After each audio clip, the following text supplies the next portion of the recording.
страни како одбрана на Катица Јанева од пресудата и од казните што ги слушнат. Прво сметаме дека е апсолутно превисока казната за Катица Јанева.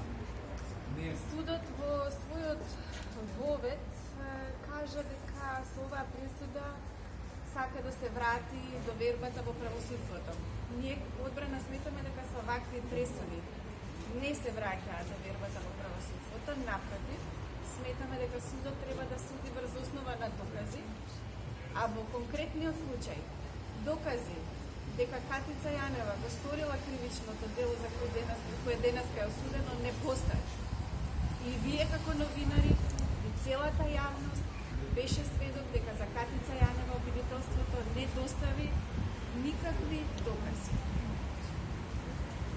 Ке се жалиме, ке поднесеме жалба, се надеваме дека повисоките судови ќе имат поголем сен за правда, за правичност, за носење на одлуки кои се базираат на основа на докази. Ке се бориме до крај како одбрана за Катица Јанева и пред домашните судови и пред сите меѓународни судови. Значи судот донесе денеска пресуда, ја слушнавме сите, како што кажа колешката, не сме задоволни. Она што морам да го кажам е дека ми е многу драго дека јавноста во овој предмет беше присутна преку вас новинари. Пресудата судот ја носи во име на граѓаните на Република Македонија. И тоа е со закон дадено право.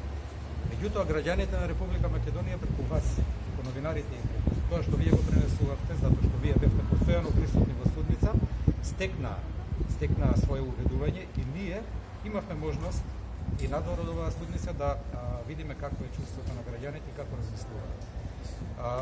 Лично и понатаму обстојуваме на тоа дека не постоеше ниту еден доказ за вината на Катица Јанева. Ќе поднесеме жалба, ќе видиме прво образложението какво ќе биде.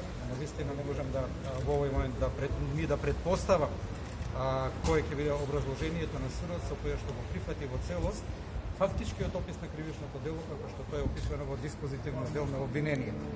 Апсолутно немаше доказ за ништо од тоа.